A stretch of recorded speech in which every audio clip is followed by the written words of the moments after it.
तो आज मैं जिस मूवी को एक्सप्लेन करने वाला हूँ, इस मूवी का नाम है नो चेंस नो मास्टर्स। और ये कहानी उस समय की होती है जब इंसानों को गुलामों की तरह खरीदकर उनसे जबरदस्ती काम करवाया जाता था। और यहाँ पर हम देखते हैं कि ये समय है 1761 और हम यहाँ पर एक जहाज पे कई सारे गुलामों को देखते हैं जिन्हें की ब्रिटिशर्स पकड़कर एक आइलैंड पे लाए होते हैं। और यहाँ पर इन गुलामों से जबरदस्ती खेतों पे काम करवाया जाता है। और इन सारे खेतों का मालिक ये यूजीन नाम का आदमी होता है जो कि ये सारे गुलामों को साउथ अफ्रीका से लेकर आता है और यहाँ पर इनसे जबरदस्ती काम करवाता है। और यहाँ पर इन सभी गुलामों में यूजीन का एक खास गुलाम होता है जिसका नाम होता है मसम्बा।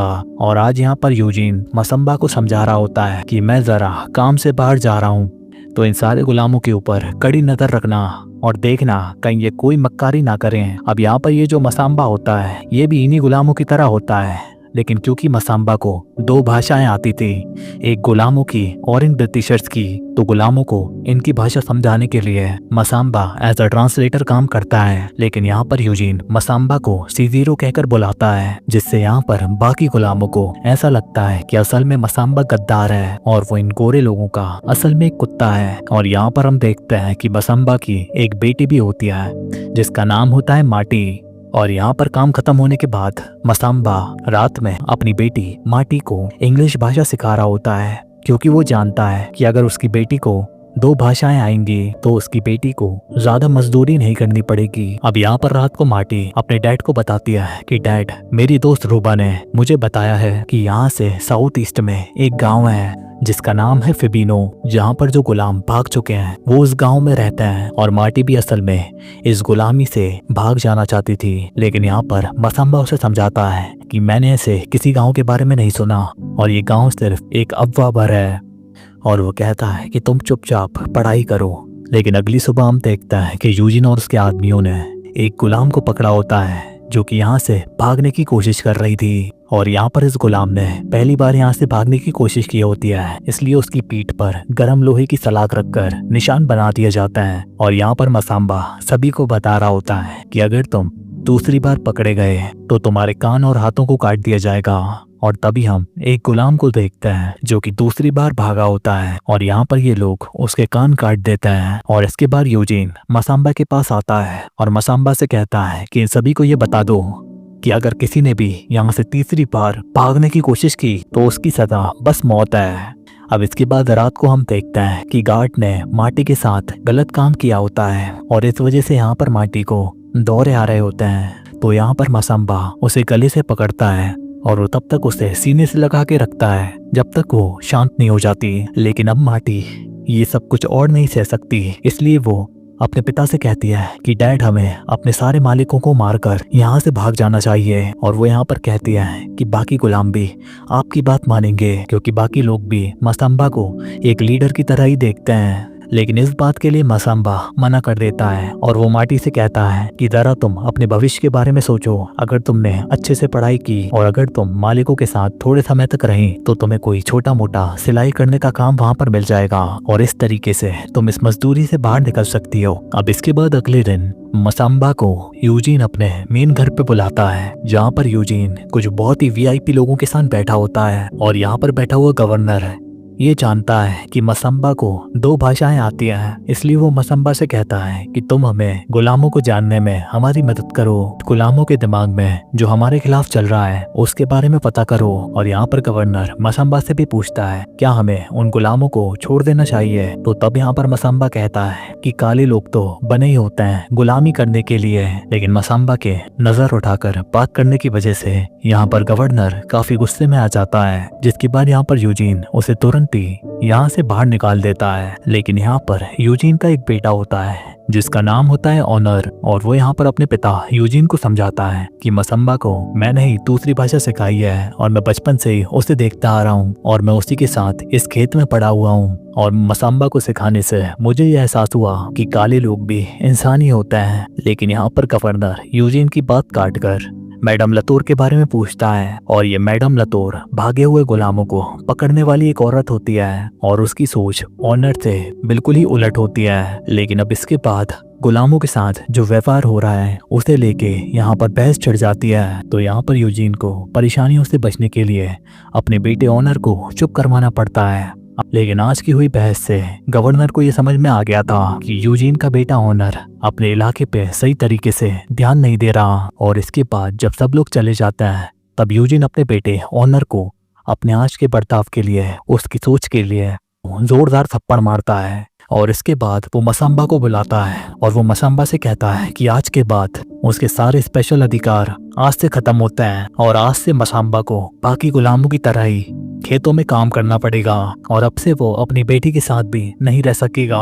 और वो कहता है कि आज से तुम्हारी बेटी मेरे पास रहेगी और अगर इस बीच मसाम्बा ने कुछ नाटक करने की कोशिश की तो वो माटी को मार देगा। लेकिन अब ये बात जब माटी को पता चलती है तो वो अपनी जान लेने की कोशिश करती है, लेकिन मसाम्बा आकर उसे रोक लेता है और उसे मालिक के घर जाने के लिए कहता है। लेकिन थोड़ी देर बाद मसाम्बा कुत्तों के भौंकने और जोर जोर से आ रही आवाज को सुनता है और जब वो बाहर जाकर देखता है तो एक गार्ड आग की लपटों में घिरा हुआ होता है। और यहाँ पर बाकी गार्ड्स मसाम्बा को ये बताते हैं कि तुम्हारी बेटी माटी यहाँ से भाग गई है और वो यहाँ पर मसाम्बा को चुपचाप अपने घर में जाने के लिए कहते हैं। और इसके बाद ये गार्ड्स माटी को ढूंढने के लिए निकल जाते हैं। और इसके बाद अगली सुबह गार्ड्स आकर के यूजीन को बताते हैं कि सर हम उस लड़की को नहीं ढूंढ पाए। तो तब यहाँ पर यूजीन मैडम लटोर को बुलाने के लिए कहता है और वो यहाँ पर अपने बेटे ऑनर से कहता है कि तुम भी इस खोज के लिए जाओ ताकि इसमें हमारे परिवार का नाम बना रहे। अब यहाँ पर ऑनर इस खोज पे जाने के लिए तो मान जाता है, लेकिन वो अपने पिता यूजीन से ये बात मनवा लेता है कि जब वो माटी को वापस लेकर आएगा तो वो उसके साथ नरमी से पेश आएंगे। और अब इसके बाद हम देखते हैं कि मसाम्बा को बीच खेत में लकड़ियों से बांध दिया जाता है और उसकी पीठ पर कोड़े बरसाए जाते हैं ताकि कि वो उसका मुंह खुलवाकर माटी का असली पता लगा सकें। लेकिन असल में तो मसाम्बा को भी नहीं पता कि माटी आखिर कहाँ गई। और अब इसी दौरान यहाँ पर मैडम लतोर अपने दोनों बेटे बैपिस्ट और जॉर्ज के साथ यहाँ पर पहुँचती है। और यहाँ पर यूजीन जब मैडम लतोर को कुछ पैसे देता है तो तब यहाँ पर मैडम लतोर वो पैसे लेने से मना कर देती है क्योंकि वो काले लोगों से नफरत करती है। और वो कहती है कि मुझे काले लोगों को परेशान करने में, पकड़कर उन्हें पीटने में उसे काफी मजा आता है। और इसके बाद वो यूजीन से यहाँ पर हुई पूरी घटना की जानकारी मांगती है। और इसके बाद मैडम लतोर मसाम्बा से कहती है कि मैं तुम्हारी बेटी को वापस लेकर के आऊंगी क्योंकि मुझे तुम लोगों को सजा देने में मजा आता है। और वो भी यहाँ पर मसाम्बा से उसकी बेटी का पता पूछती है, लेकिन यहाँ पर मसाम्बा कहता है कि उसे सच में कुछ भी नहीं पता। और फिर वो इसके बाद माटी की दोस्त रूबा को लेकर के आते हैं और क्योंकि वो प्रेग्नेंट होती है तो ये लोग जमीन में गड्ढा करते हैं और फिर ये लोग उसे जमीन पे लेटाकर उसके पैरों पर कोड़े मारते हैं। जिसके बाद वो बता देती है कि माटी असल में फिबिनो गांव की तरफ गई है। जिसके बाद लतोर बताती है कि मैंने इस गांव के बारे में पहले भी सुना है। और इसके बाद वो अपने घोड़े पे बैठकर अपने दोनों बेटों के साथ माटी को ढूंढने के लिए निकल जाती है। और वो अपने साथ उनका कुत्ता भी लेकर आया होता है जो कि माटी के कपड़ों को सूंघकर जंगल में उसकी गंध का पीछा करता है। और अब काफी देर तक खोज करने के बाद लतोर को जमीन के ऊपर कुछ ऐसे निशान मिलते हैं जो कि ऐसा बता रहे होते हैं कि माटी असल में यहाँ पर किसी से मिली थी और वो जंगल के इसी रास्ते से आगे गई है। लेकिन कुछ घंटों बाद उन्हें एहसास होता है कि अब इसके आगे कोई भी निशान नहीं है। लेकिन यहाँ से इन्हें दूर एक पहाड़ की चोटी दिखती है और ये सोचते हैं कि वहां पर चलते हैं ऊपर से देखने के लिए कि क्या कोई जंगल से बाहर आता है। और वहीं यहाँ पर खेतों में मसाम्बा को पकड़कर एक छोटी सी कोठरी में बंद कर दिया जाता है और यहाँ पर उसके चेहरे पर एक लोहे की जंजीर वाला मास्क लगा होता है ताकि वो कुछ भी खा पी ना सके। अब यहाँ पर मसाम्बा रोते हुए रूबा से मदद की भीख मांगता है, लेकिन यहाँ पर रूबा गार्ड्स के होने की वजह से उसे अनदेखा कर देती है। और इसके बाद खेतों का काम खत्म होने के बाद रूबा कुत्तों को कुछ खाना फेंकती है ताकि वो कुत्ते भौंकना बंद कर दें। और इसके बाद रूबा आधी रात को गार्ड से बचते हुए सावधानी से मसाम्बा के पास आती है और उसकी कोठरी को खोलकर उसे आजाद कर देती है। और इसके बाद वो बड़े ही सावधानी से वापस से अपने कमरे में लौट जाती है। और क्योंकि कुत्ते सो रहे होते हैं तो फिर मसाम्बा भी शांति से खेतों के रास्ते जंगल में भागने में कामयाब हो जाता है। और वहीं पे अगली सुबह लातोर के दोनों ही बेटों को लगता है कि अब तक तो वो लड़की यहाँ से भाग चुकी होगी, हम फालतू में अपना समय बर्बाद कर रहे हैं। लेकिन यहाँ पर लतोर उन्हें पेशेंस रखने को कहती है। और वहीं पर हम देखते हैं कि मसाम्बा अब जंगल तक पहुंच चुका होता है और वो एक नदी को देखकर उसके किनारे पर पानी पीने के लिए रुकता है। लेकिन उसके सर पे लगे हुए मास्क की वजह से उसे पानी पीने में काफी दिक्कत हो रही होती है। तो फिर वो कई मिनटों तक उस जंजीर के ताले पर पत्थर मारता है और उसे तोड़ने में कामयाब हो जाता है।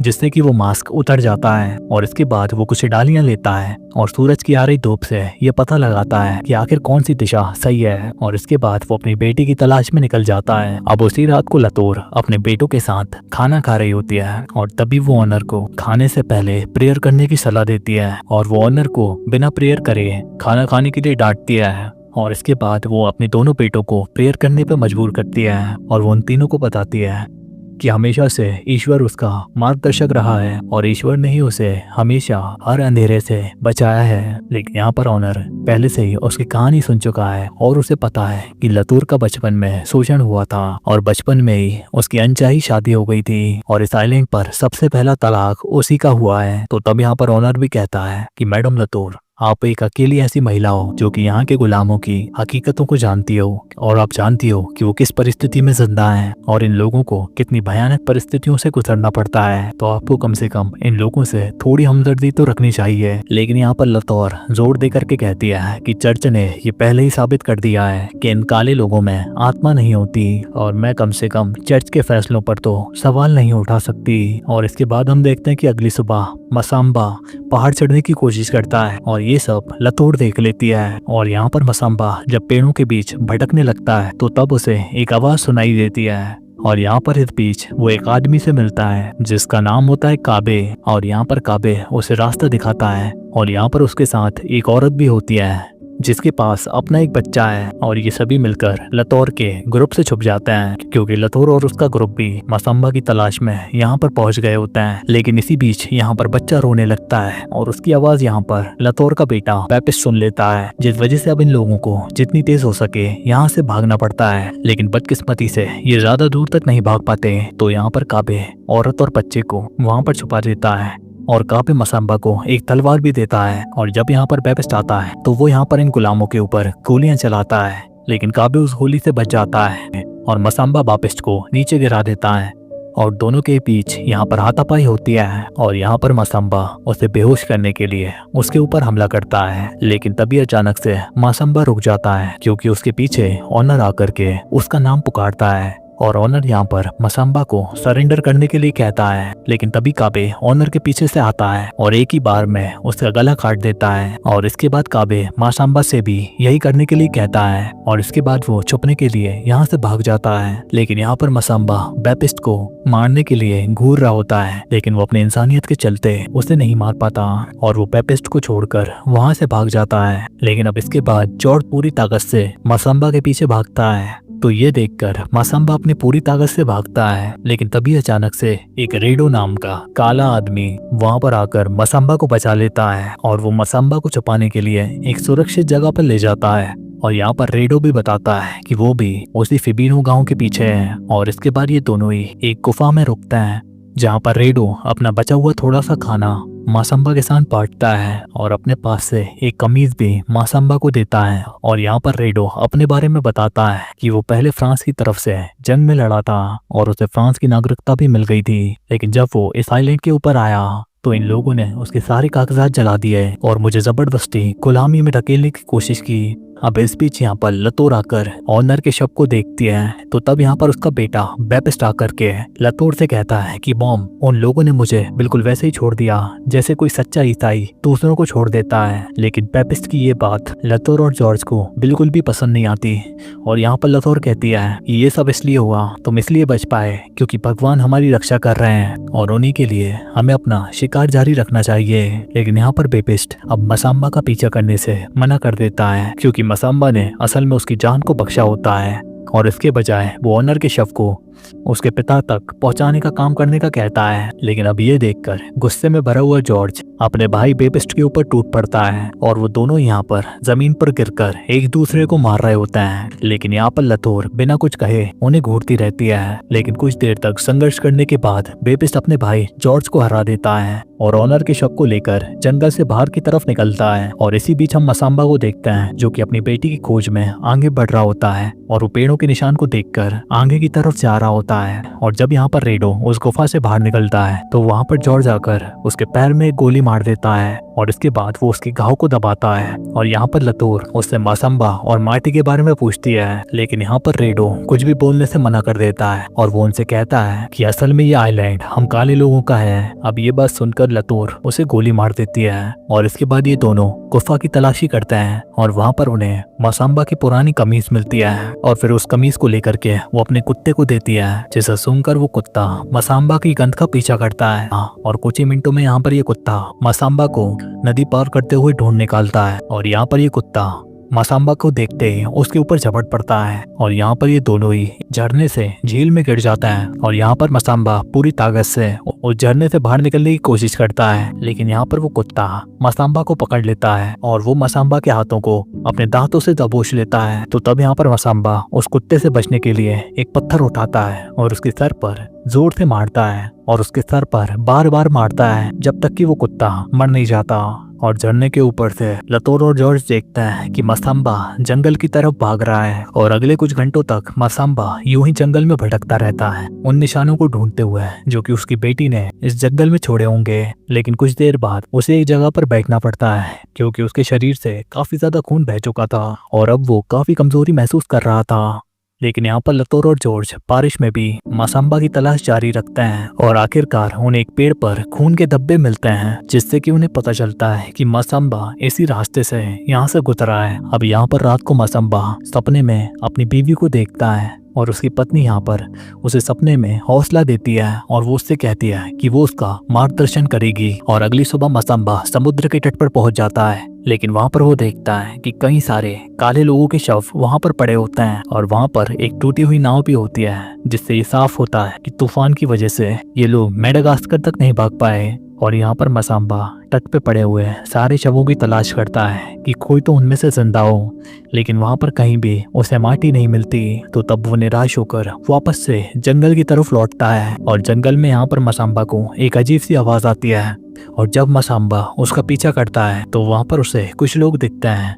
तो वो उनसे माटी के बारे में पूछता है, लेकिन इससे पहले कि वो कुछ कर पाता वो जमीन पर थक कर गिर जाता है और उसकी आंखों से आंसू आ रहे होते हैं। तो अब ये देखकर वो लोग यहाँ पे मासम्बा की मदद करते हैं और वो उसे लेकर के समुद्र तट की एक गुफा में ले जाते हैं जहाँ पर कुछ औरतें छुपी होती हैं और वहाँ पर मासम्बा को अपनी बेटी माटी मिल जाती है और वो दौड़ करके माटी को गले लगाता है, लेकिन माटी अपने पिता को देखकर बिल्कुल भी रिएक्ट नहीं करती। तो अब इसके बाद मासम्बा कहता है कि वो उसकी मदद करेगा उस फिबीनो गाँव को ढूंढने में, जिसे सुनकर माटी के चेहरे पर मुस्कान आ जाती है और वो अपने पिता को गले से लगा लेती है। और इसके बाद माटी और मासम्बा दोनों ही वहां से निकल जाता है। लेकिन इस बीच यहाँ पर लतूर और जॉर्ज भी पहुंच जाता है और वो भी सभी शवों को देखते हैं और वहां पर बने हुए पैरों के निशान को देखकर वो उसकी खोज जारी रखते हैं। और इन लोगों को देखकर मासम्बा और माटी को एक बार फिर से छुपना पड़ता है, लेकिन यहाँ पर माटी कहती है कि वो और इस तरीके से छुप छुप कर नहीं रह सकती।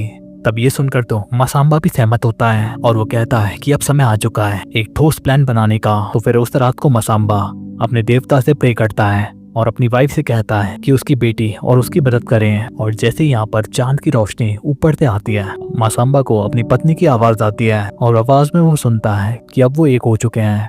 और तभी अचानक से यहाँ पर बारिश शुरू हो जाती है, जैसे कि मानो प्रकृति भी उसके सवालों का जवाब दे रही है। तो वहीं पर हम देखते हैं लतूर और जॉर्ज एक पेड़ के नीचे आग जलाते हैं और वो अभी भी मासम्बा का पीछा कर ही रहे होते हैं। लेकिन तभी लतूर को एक अजीब सी आवाज सुनाई देती है और वो जल्दी से जॉर्ज को नीचे धकेल देती है और फिर हम देखते हैं कि एकदम से उनके ऊपर एक तलवार से हमला होता है और दोनों ही माँ बेटे अपने अपने हथियार उठा लेते हैं और इस अंधेरे में इन हमलावरों को खोजने की कोशिश करते हैं। और जैसे ही यहाँ पर जॉर्ज को एक हल्की सी आवाज सुनाई देती है, जॉर्ज यहाँ पर अपनी गोली चला देता है, लेकिन यही उसकी सबसे बड़ी गलती होती है क्योंकि गोली की रोशनी से मासम्बा को उसका पता चल चुका होता है। तो तब यहाँ पर मासम्बा तुरंत ही उसे ब्लेड से घायल कर देता है और इसके बाद मासम्बा दोबारा से अंधेरे में छुप जाता है। तो वहीं लतूर देखती है कि उसका बेटा काफी ज्यादा दर्द में है, तो फिर इसलिए वो उसका दर्द खत्म करने के लिए उसे जान से मार देती है।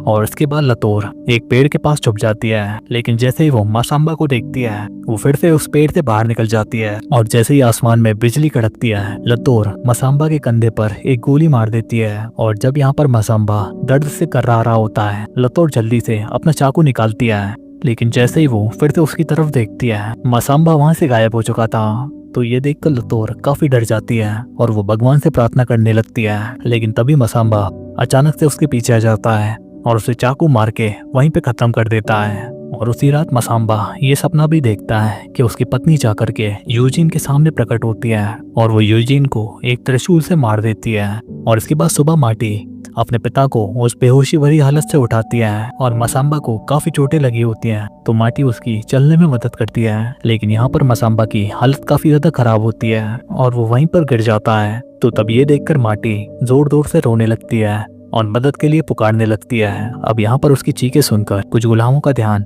उस तरफ जाता है और ये गुलाम भी वही गुलाम होता है जो कि यूजीन के खेतों से भागे होता है और वो भी इस फिबिनो गांव की तलाश कर रहे होते हैं। और ये सभी लोग यहाँ पर मसाम्बा को उठाकर उसे बचाने की कोशिश करते हैं और कई घंटों तक पहाड़ियों में भटकने के बाद वो फाइनली उस रहस्यमयी फिबिनो गांव तक पहुंच जाते हैं और वहाँ पर तुरंत ही एक आचार्य मसाम्बा का इलाज करता है। और इसके कुछ दिनों बाद मसाम्बा बिल्कुल ठीक हो जाता है और वो बिना दर्द के चलने लगता है। और इसके बाद गांव वाले मसाम्बा और मार्टी से बात करते हैं और अपने अपने कल्चर के बारे में बताते हैं। और यहाँ पर मसाम्बा बताता है कि उसकी पत्नी को एक जहाज पे इसलिए मार दिया गया था क्योंकि उसने गुलाम बनने से इनकार कर दिया था। लेकिन अब शाम होते ही गांव वाले आग की लपटों को देखते हैं और ये इस बात का संकेत होता है कि शिकारी उनका पीछा कर रहे हैं। तो तब ये सभी लोग यहाँ से भागने लगते हैं। लेकिन तब यहाँ पर ये सफेद लोग वापस से गोलियां चलाते हैं और कुछ गुलामों को पकड़ लेते हैं और वो कई दूर तक भागते हैं। लेकिन इन सभी का रास्ता एक विशाल चट्टान पे खत्म हो जाता है और फिर यहाँ पर ये गोरे लोग इन सभी को घेर लेते हैं और एक गुलाम को ट्रांसलेटर बनाकर ये लोग कहते हैं कि गवर्नर ने तुम सभी को माफ कर दिया, तो चुपचाप वापस से चलो। लेकिन यहाँ पर मसाम्बा कहता है कि अब से वो बिना मालिक और बिना जंजीरों के ही जिएगा। और ये बात सुनकर मार्टी भी उनके यहाँ का एक गाना गाने लगती है और धीरे धीरे गांव के बाकी लोग भी उनके गाने में शामिल हो जाते हैं। और आखिर में ये लोग इस गुलामी के जीवन से बचने के लिए इस चट्टान से कूदने का फैसला करते हैं और आखिर में ये उस खड़ी चट्टान से नीचे कूद भी जाते हैं। और इसी तरीके से ये मूवी यहीं पर खत्म हो जाती है। कैसी लगी ये कहानी कमेंट में जरूर बताना। मैं मिलता हूँ आपसे एक और नई कहानी के साथ। तब तक के लिए goodbye, bye bye, tata, sayonara.